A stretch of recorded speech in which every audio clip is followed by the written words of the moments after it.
What is up, everyone? We are back with another episode of Shaping the Culture. Let's just get to it. The whole secular sacred divide. There is no distinction in the scriptures.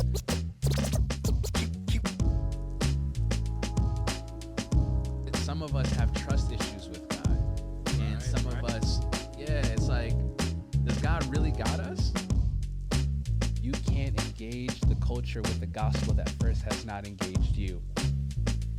Like, you know how people are like, oh, that's just who I am. Nah. Drop the mic. Drop the mic. Drop the mic. Shaping the code. What is up, everyone? We are back with another episode of Shaping the Culture. Hope all is well with you guys. Hey, fam, I've got some exciting content coming your way. I've got a guest with us who is a dear friend of mine, someone who loves the Lord, loves his word, and loves his ways. Someone that is committed to the kingdom and the people of God, and someone that's got some exciting things on the horizon. She's a writer, teacher, mother, wife. She does it all. We've got none other than Yodit with us. What's good, family? How you doing? What's up, Ebenezer? It's so good to see you. It's so good Yes. to be on here. I love your podcast. You're doing incredible work. So thank you for inviting me back on. Yeah, of course. You said something key. You said back on. It's been a couple of years, and some Been life has years. happened, you know. Life. Yeah, and so for Yes. those who've been living under a rock or those who don't know you or don't follow you, give us a little background on who you are and what God's been doing in your life these last couple of years. Yeah. So 2021 was when I was on your podcast. And now in 2023, I have a whole almost 18-month-old Samara Esther Smith. And life has changed. I'm a whole mother and life has changed. Have I said that? I've said that, right? Life has Once or changed. twice. Once or Once twice. or twice. It's been a joy. There's just so much like God has taught me through this.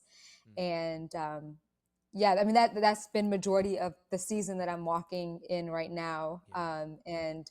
Just doing life and talking about we'll talk about what we're about to talk about, getting ready to launch Call to the Ones, which is a ministry that I started 2021, but then took a break and relaunching tomorrow. I say tomorrow because it is tomorrow, but when you hear this, maybe it'll be the day before. I don't know. Yeah, last week or something. Yeah.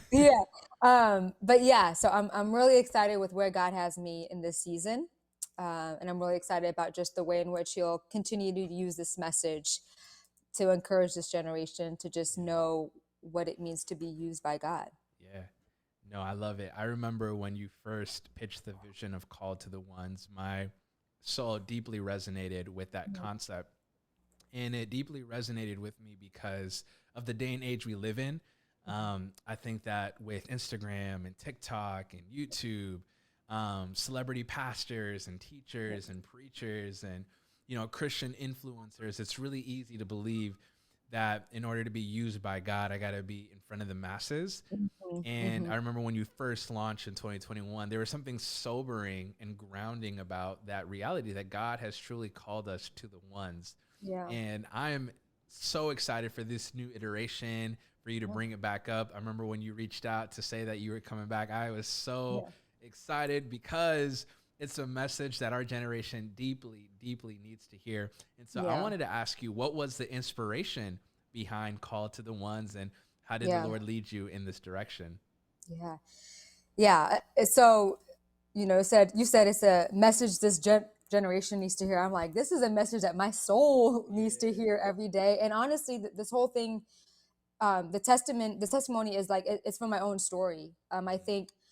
I remember it was in November of 2020 that the Lord spoke this message to me. Like literally, I was having a hard time with just where I was and questioning, like, am I being impactful? Am I being of use? Like just those thoughts that come, because I've done a lot of ministry stuff, and I remember I was praying and it was specifically while I was reading Second Corinthians chapter 10, Yeah. verses 13 to 18, and you can read it at your own time. But Yeah. I was reading that, and I remember I was crying. Like, this was one of those, like, that kind of like on our knees.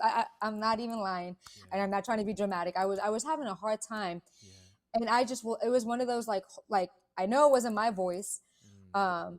but it was like, yo, D, you're not called to the one, you're not called to the masses, you're called to the ones. And it was like this sobering, and I remember writing it down in my journal. Mm. And the Lord just kind of like gave me this like flashback of my whole journey. Yeah. And I'm just the kind of person that when God lays something on my heart that I really believe is from Him, um, when I put my heart to it, like I want to do it big. Yeah. Um, and maybe not in the beginning thinking like if I don't do it big, it doesn't count. But it's just like that's just how I am. Like why not? Why not? Why wouldn't I want more people to be blessed by this or be encouraged by this? Yeah. And literally, I can go down the line of just thing after thing that I've done where I've wanted to do it this way, and God has had to like reel me back in Yeah. and show me like I'm not looking for. He didn't use the word mass at that time, but I will never forget. It was a retreat that I put on for within ministry. It was a ministry that I had for 10 years before the Lord asked me just to lay it down. Yeah. And I remember back in 2013, I wanted to put on a retreat. Yeah. And I remember like 100 women coming together. Like I mean, my mind was supposed to be big. Yeah. And that year, I thought it was gonna be that year. I put all the work into it, and the Lord didn't allow it to go. And I'm thinking like, okay, it just kind of halted. I'm just like, all right. Yeah. Next year, I thought, okay, well, maybe you want me to partner with another ministry and do this big, So we got to work in. We were praying, we're here. We are just we wanted to do it God's way. It's not like we were like just out there just for the sake of numbers. We really wanted to impact a lot of women. Yeah. And we did all this work, and then the Lord it halted. Mm. I was like, all right. And then the following year, I got asked to come speak at a retreat in Texas. And it was just 20 women. And I will never forget, we were in a circle, we were praying. And right then and there, the Lord just kind of said, deep, not wide. Mm. And I remember just the number 13 came to heart. And it was almost like that was the number of women that I was called to invite for the retreat, whoever can, but we were supposed to go deep, not wide. And and again, the Lord, in that moment, I started getting to work. I mean, a lot of work had already been done, but with that mindset, and just doors opened. It just happened. And I just, so He brought back that He brought into remembrance that story. But I have countless others of where God just reeling my heart in, of like, you're called to the ones, not the masses, right? Back then, but He said those words that in 2020. And so I remember asking a sister of mine, because she made t-shirts. I said, can you make that for me on a t-shirt? I need to wear it. And then I remember just the thought of like, well, I wonder if, especially in this generation, I wonder if like other people would be interested in wearing this kind of message and hearing this kind of message. And so that was like where the idea came to be able to share these products. But it's bigger than a product. It's really, it's not even about the sweatshirts and the shirts. I just really believe it's a message, like you said, in this generation where we've become so wired to think that our significance and our use, especially in the kingdom as believers, like is tied to how many people listen to us, how many people are hearing us, how many people are liking what we're putting out there. And I know it can mentally affect us. It's mentally affected me. And even after starting this ministry or this project, like I haven't like mastered it. I still struggle. And I have to remember, like,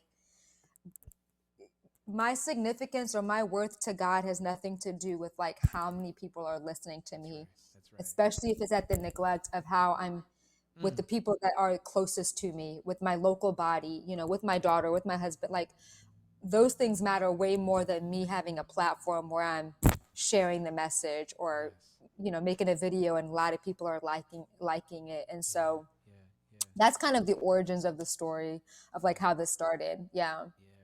No, that's so powerful. And I'm glad that you shared that because, I think one thing that I wasn't really anticipating or something I was expecting was how we can let worldly influences infiltrate the things that we do for the Lord. Yeah. It's kind of crazy how we want to do things for the Lord, but secretly we're doing it for ourselves, trying to Mm. validate some insecurity, or we're trying to validate something that's within us, and when really Mm-hmm. God just like, hey, it's not really about you, it's a it's about me. And yeah, I Yeah. just, I'm encouraged by that story because it's so easy to do things for us in the name of God and really lose track of it. Yeah. Yeah. Before we started recording, you were talking about how you're just in the season where one of the ones for you is your daughter. Yeah. And I wanted to ask you, like, what has that been like for you to be a mother? But then, I mean, I'm sure you're saying no to opportunities. I'm sure you're having to cut back on some things in order to be a present mother and Yeah. to be faithful to the child that God has entrusted you with. And so, Yeah. what has that been like to follow Jesus, to trust Him, and to treasure the one He's put in front of you? Yeah. I'm laughing because I remember so before Samara, I was doing Bible study at church. Yeah, And I remember the ministry leader saying, like, when do you feel like you'll be able to come back? And I was like, oh, give me 3 months, like for sure, I'll be right back. So I had her in May. I'm like, yeah, by September when we start in the fall, I'll be there. Like I'll be good. And even with work, give me 3 months. Like I mean, like I'll be back. yeah, 3 months rolled around. I was like, I, I knew I couldn't. yeah, I wasn't capable. Like I was still so much learning, and I have I thank God that I have the privilege to be able to say, like, I'm not ready to go back to work, nor am I ready to like right, do another thing. yeah, Even though in my heart I was like, oh, like I want to be used by God in this way. Like I love doing this, but like mm, even me saying I can't was such a humbling experience because in my mind I had set in my mind that I could still have this huge learning curve and still do this. And thinking that like it was a hard time because I really wanted to, yeah, but I couldn't. Like mentally I wasn't ready. yeah, I was still understanding like the rhythms. Like I hadn't been set in the rhythms of life, and at that time. yeah, um and so here I was being confronted with the very message that I'm over mm, here like preaching, where God's like, this is your ones, like this mm, is who I've called you to in this season. yeah, And you need to be faithful in that. So I remember having those times where I'm like, I want to be doing this and I want to be doing that. Like, and even with Call to the Ones, I took a break, and it's like, but I, in my mind, I'm thinking like, I can still kind of do it, but it's God's just like, no, yeah, like you're still learning this. And God was teaching me, even like, sometimes you think like, all right, I've got it. Right. And then God puts you in another situation where you're, oh man, like I still have these things in me, yeah, where I need to surrender to the Lord. And so it was it was a humbling experience. I mean, I love motherhood. I love just the ways in which God shows you himself in this journey. I've learned so much. I really have. And then I have a heart for new moms or mothers to be, because I know for me, the journey where I'm like, y'all ain't telling me about this part. No one told me about this part. So like, I yeah, have a heart to be able to share that. But yeah, so the newness of things that came because of this season. yeah, But the biggest thing was just trusting God with all these other things that he's put on my heart to do, yes, but being faithful to where he has me in this season. And even with just this first year and a half of motherhood, there has been multiple seasons I've walked through. yeah, But just trusting like all of them matter very much. Um, and how do I remain present, and not be looking for like, okay, God, what do you want me to do next? It's like, no, no, no. And I've seen the beauty of it. Like I've seen the beauty of just presence and the yes, beauty of really forming this beautiful bond with her. And I don't know what the next season holds, but like I truly am treasuring being faithful to yeah, this.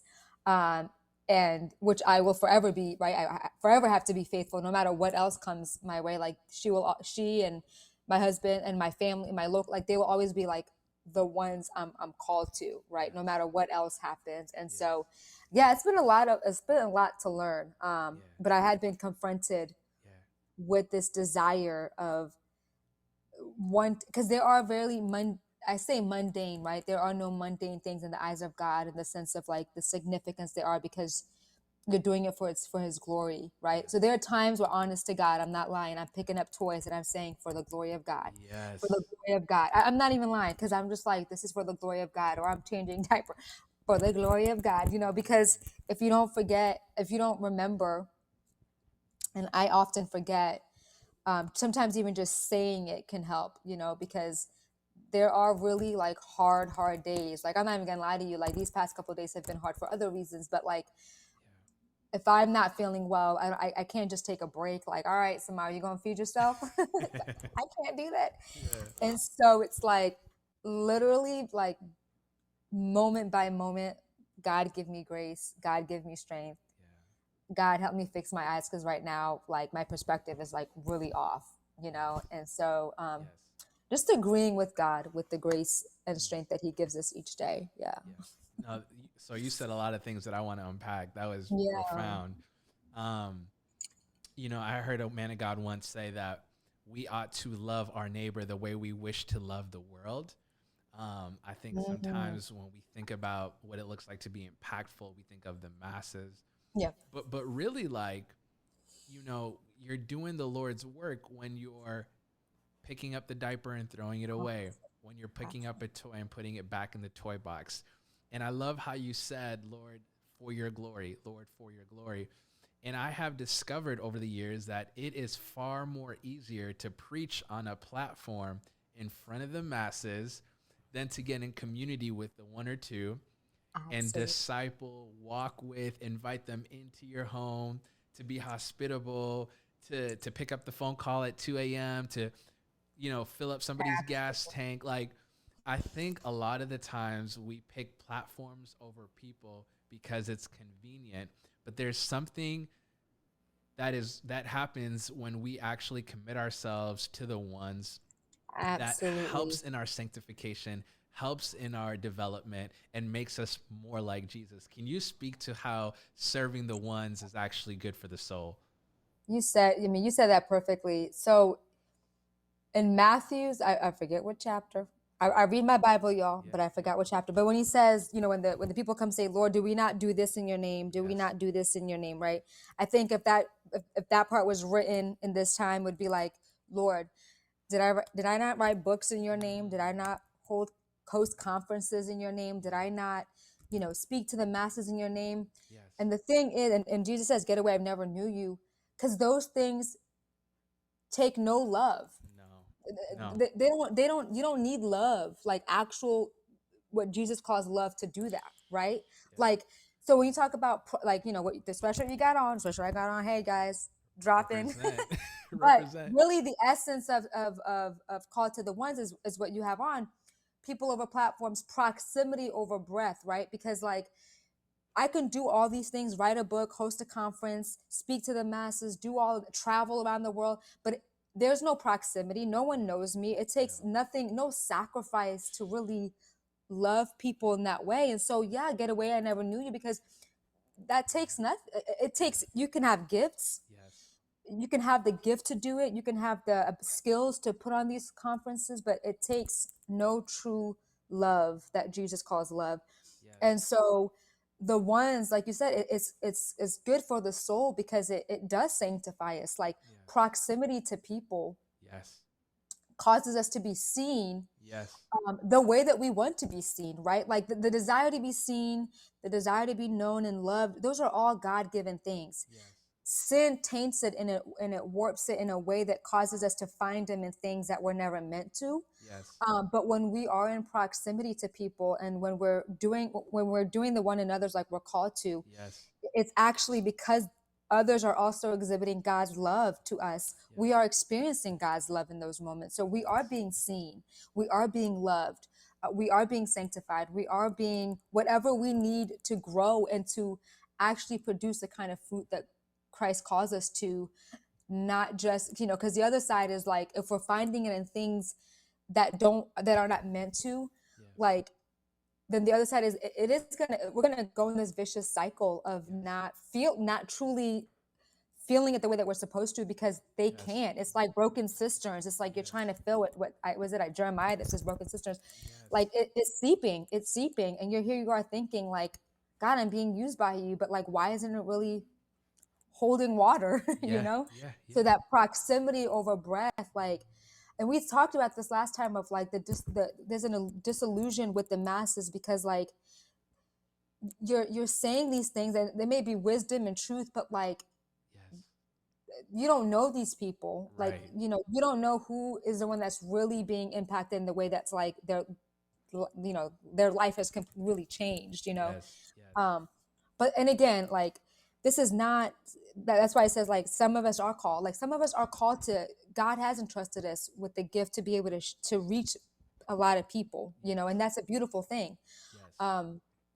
But it will never, ever, ever be at the neglect That's right. of how we do the one another's with the people that are in our like proximate circle of like family, neighbors, church, but also even how we treat the stranger on the path. Like, you know Yes. what I mean? Like Yes. that matters too. And so, Yes. yeah, Yes.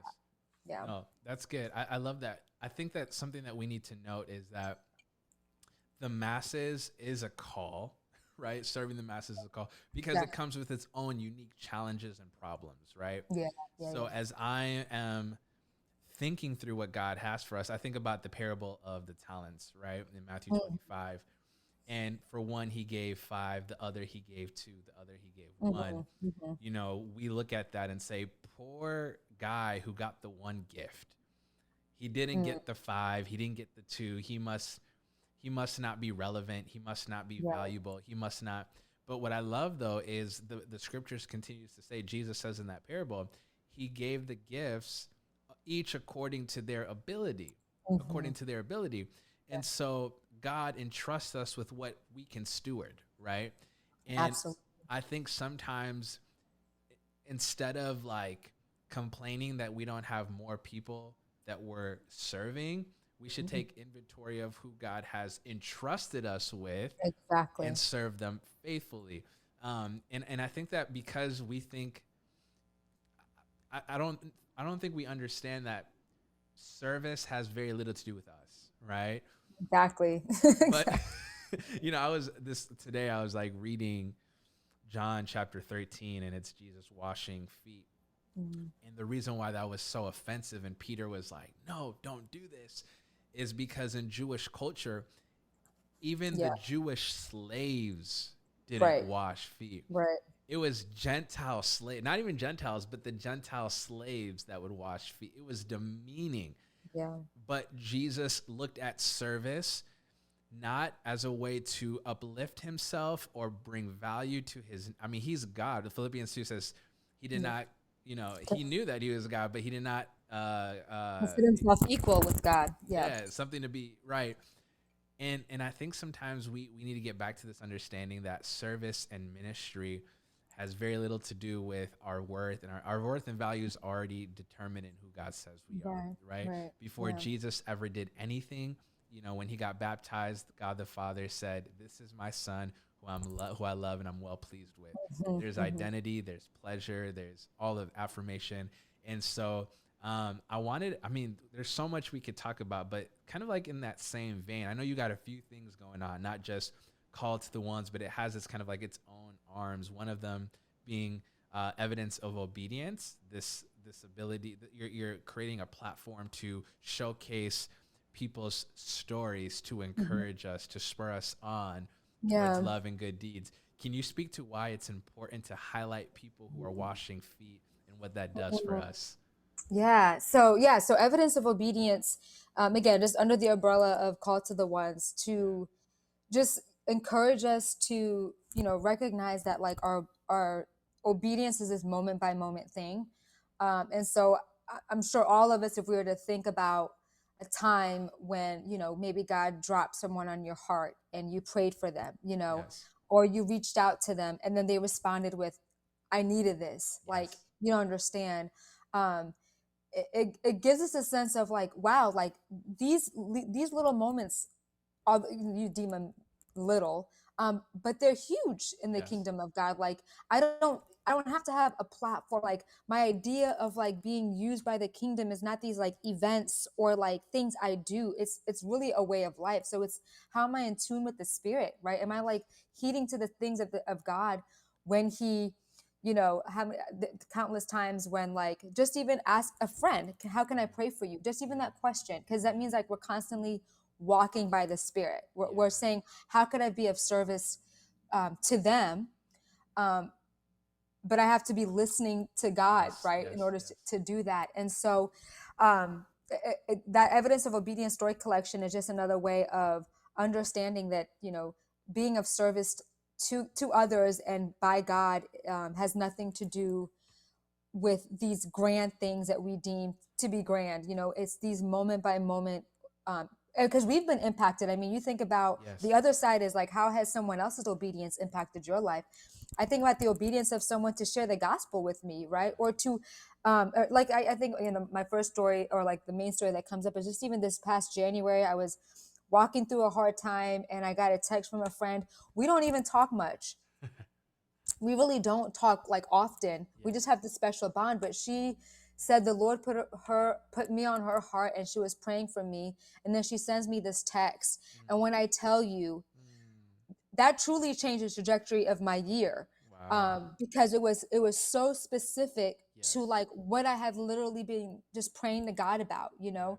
And I think about that, and that's like those kind of things I marvel at, because that means God thought so much of me Yes. that he would put me on someone else's heart to pray for me, and Yes. she would be obedient to that and pray Yes. for me, even Yes. if she never reached out to me, but she did, because she Yes. felt, there are times where I feel like God puts someone on my heart, I just pray. Yes. And then the moment where it's like, do I reach out? Just say I'm thinking of them. I may not say like, oh, I've been praying that about this specifically, Yeah. but I've seen, Yes. like, I marvel at that. I think I marvel at that way more than I marvel at someone being able to Yes. like get up and speak to them, to a huge crowd, or to, Yes. to get up day and night. And again, that takes sacrifice. I don't want to like demean, No, no, I don't. no. I don't even want to demean like what it means for someone to have that kind of stewardship, because like the sacrifice, the Yes. amount of teaching, the amount of Yes. listening, the amount of learning that has to go in. Like, so I'm talking about like pastors. You do this day in and day out, right? Yeah. And as a pastor, as a shepherd, you also know the day in and day out. It's not just that one time on Sunday where you get up to share. You realize like you are proximate to the people that you're shepherding. People Yes. know you. You are paying attention to their needs, right? It's not just like, hey, don't talk to me. I'm the pastor. I come in on Sunday. I talk to you, and you know nothing about me. I know I don't. Like, it's not that. So I'm not Yes. demeaning the weight of someone being called to that kind of ministry. I'm just saying that, like, even if you are called to that kind of ministry, the disposition of our heart should always be, Yes. I'm a servant. Like you said, I'm a servant, not Yes. just a spokesperson. I'm a servant, That's which right. means if it means that I have to pick up chairs today, that kind of mentality. I think right now, and I think our Christian culture, westernized Christian culture, Yes. um, does emphasize, like even this message that we constantly are hearing, that we are called to greatness, we're called to do great things for God. And if you're not telling people what you really mean by that, or if what you really mean by that is that greatness is to be used mightily. I mean, we have all these sayings that we, Yeah. and I feel like we're listening and we're saying, God, like, use me. Yes. I'm called to be great, and so Yes. here I am stepping on every opportunity to Sheesh. to serve, to be Yes. great in the Come kingdom, on.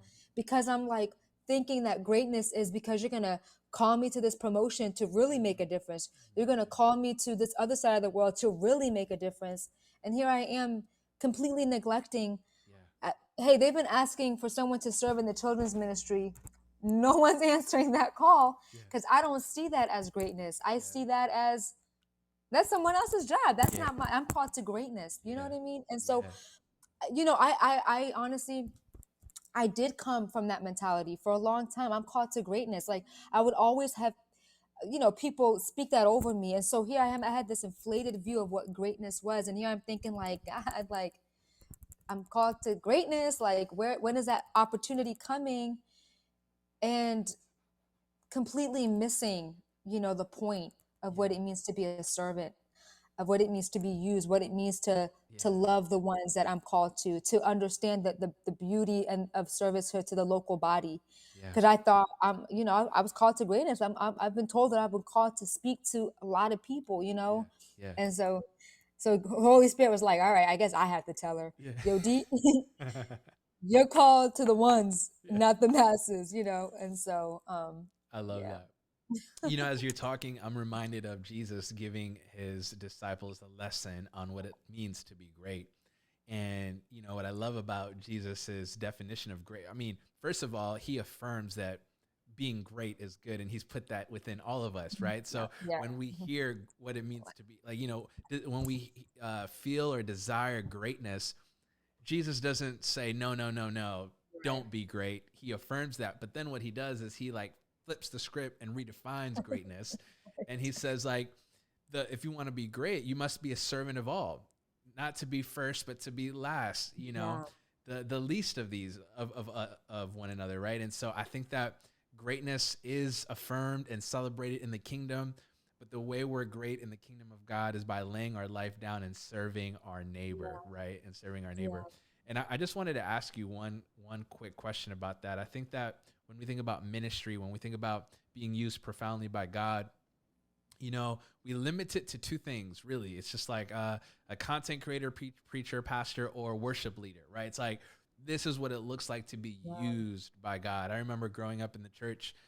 I come from very humble beginnings, as you know, grew up in the Ethiopian church, and the space that the youth would meet in, I mean, our church, we struggled with flooding like all the time. Mm, And mm, so for the longest, we would have to take the chairs out of the room.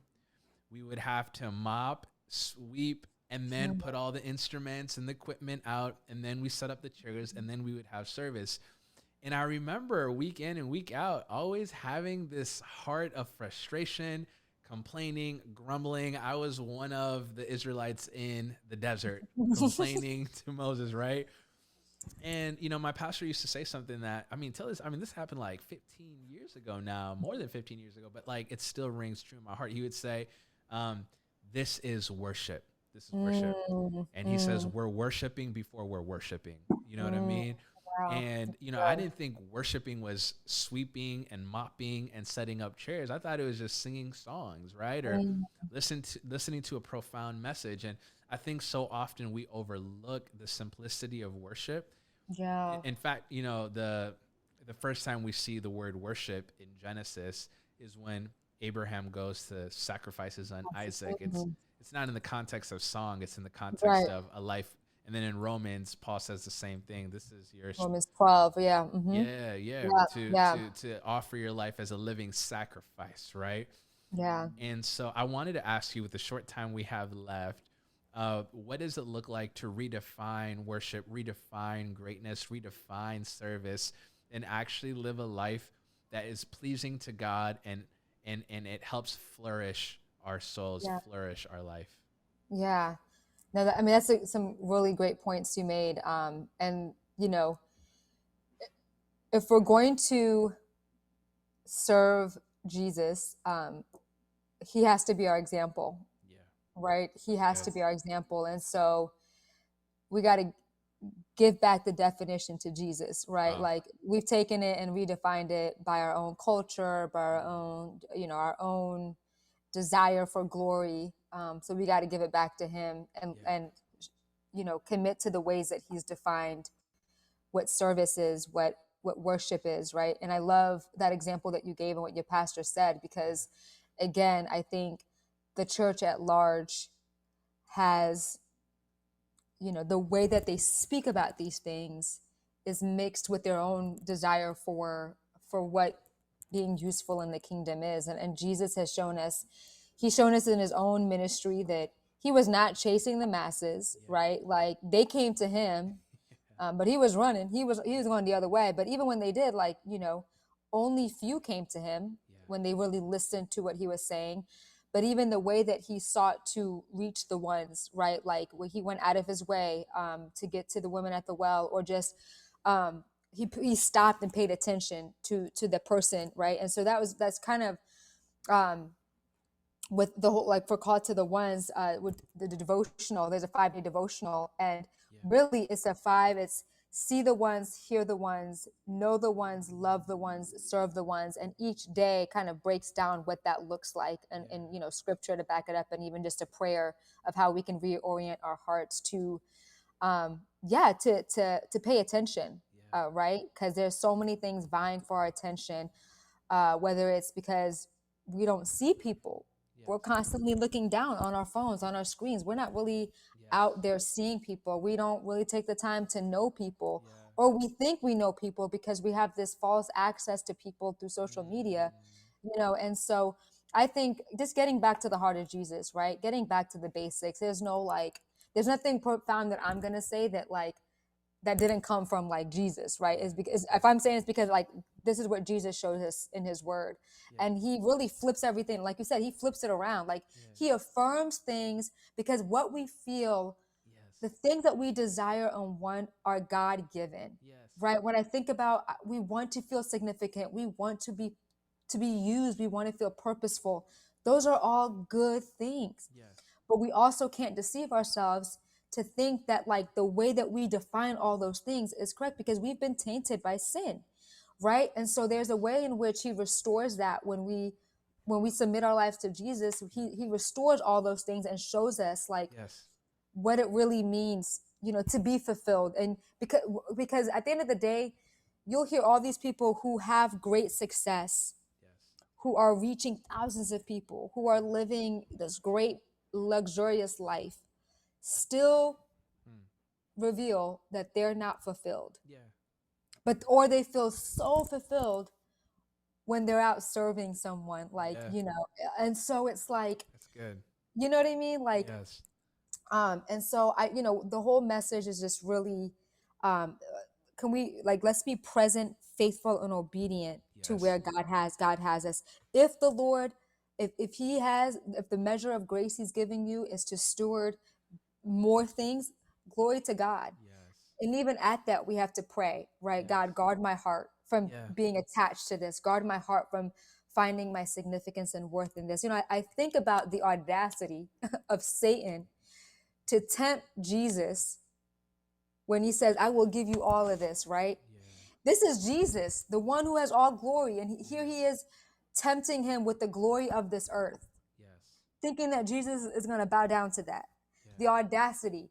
Jesus knew Jesus knew like Yeah. what glory he had, but Yeah. also like what glory, and Yeah. so That's good. he can do that to Jesus because Jesus is not going to sin. Yeah. He does that to us and we Mm. forget. Yeah.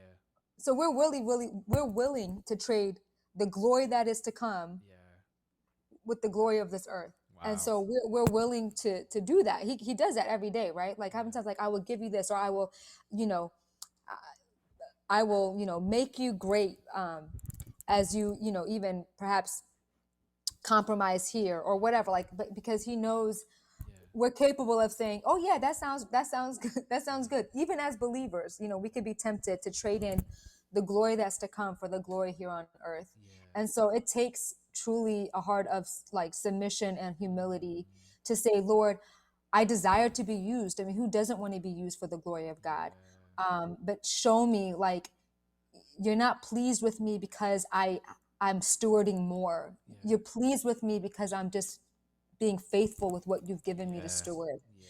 And we're all called to steward people. Like, we're not called to just steward a platform or an event or a business. We're called to steward people as well, and That's so so good. I think we need to truly understand the real significance of that. Yeah. That's good. Yeah. I mean, bringing it back to the parable of the talents, when he says, well done, good and faithful servant, to the one who multiplied the 5 and the 2, he says, you have been proven to be trustworthy with a few. I'll put you in charge of many things. And so the reward of faithfulness was more work. You know what I Mm, mean? And I think we forget that sometimes, yeah.